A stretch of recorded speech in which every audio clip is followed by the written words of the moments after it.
कि एक समुद्र का तटवर्ती गांव था, वास्कल नाम का गांव। वो सारा गांव ब्राह्मणों का था। सारे गांव में ब्राह्मण ही ब्राह्मण रहते थे, पर उनमें सभी में दुर्गुण आ गए थे, सब दुर्गुणी हो गए थे महाराज। कोई भी सनातन धर्म का, वैदिक धर्म का पालन नहीं करता था, सब धर्म विरुद्ध, वेद विरुद्ध आचरण करते थे। उसी गांव में एक दंपति थे, बिंदुक और चंचुला, पति पत्नी थे।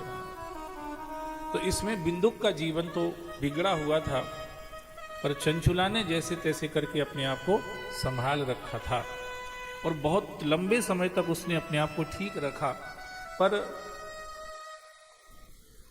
को न कुसंगति पाए नसाई, रहे न नीच मते चतुराई। आप अगर गलत व्यक्ति के संग में रहेंगे तो हो सकता है धीरे धीरे आपके ऊपर वही रंग चढ़ जाएगा।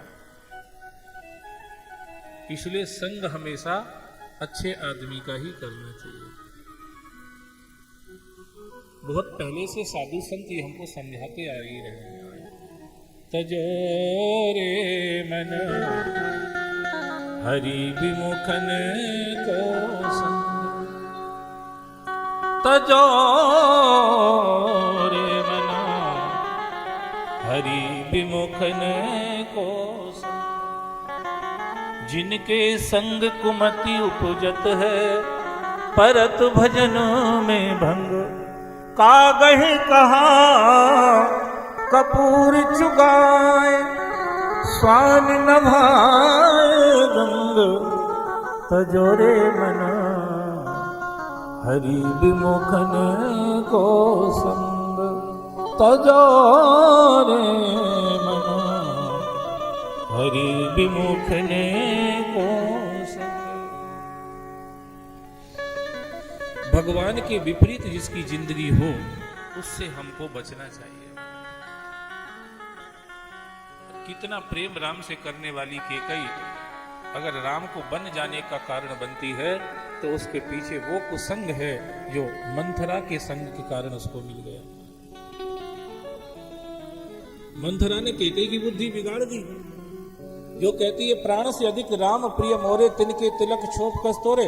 वही केकई मंथरा के कुसंग से बिगड़ने के बाद कहती है, होत प्रात मुनिवेश धर जो न राम बन जाए, मोर मरण रायुर अवश्य अयस नृप समझिए मनमा है। वही ये कहने लगती है कि कई ये काय का असर है, कुसंग का है। आपको सत्संग ज्यादा ना मिले चलेगा, पर कुसंग से तो बिल्कुल ही दूर रहना चाहिए। अब चंचुला ने बहुत लंबे समय तक अपने आप को संभाल रखा था, पर पति के व्यभिचार क्रिया को देखते देखते चंचुला का मन भी विचलित हो गया और वो भी व्यभिचार में रत हो गई। आप क्या कर रहे हैं वो हमारे ऊपर है, पर समय उतना ही है। जैसे ही समय पूर्ण हुआ, बिंदुक की मृत्यु हो गई। मरने पर अपने कर्म के अनुसार यमराज ने उसको घोर नरक में डाल दिया। घोर नरक में घोर यातनाएं भोगता हुआ पड़ा वहां पर अनंत काल तक इस दुख को वो भोगता रहा।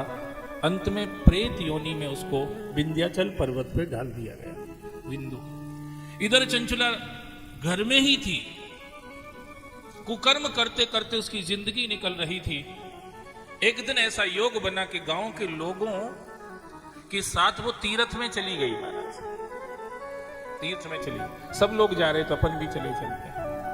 तीर्थ में चली गई, बाकी लोग तो तीर्थ ही करते रहे, पर चंचुला एक शिव मंदिर में जैसे दर्शन करने गई और वहां पर देखा कि श्री शिव महापुराण की कथा चल रही है। चंचुला के कान में वो अमृत जाने लगा।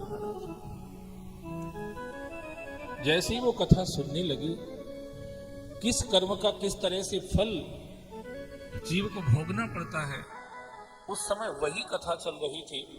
उसको सुनकर के चंचला का हृदय कांप उठा कि मैंने जो कुकर्म किए उनका इतना भयानक फल मिलता है, मैं इसको कैसे झेल सकूंगी। ये सोच करके चंचला विचलित हो गई, व्यथित हो गई, और गांव के लोग तो आगे चलते चले गए, पर चंचला वहीं रुक गई और जो महाराज शिव पुराण की कथा सुना रहे थे उनके चरणों में अपना मस्तक रख दिया कि महाराज अब आपके अलावा हमारा कोई उद्धार नहीं कर सकता, क्योंकि हमने ऐसे कर्म किए हैं कि अनंत काल तक हमें नरक में ही पड़ा रहना पड़ेगा, पर मैं इससे बचना चाहती हूं, आप मेरा उद्धार करो, मेरा कल्याण करो, मुझे इसमें से बचाओ। तब उन महाराज को दया आ गई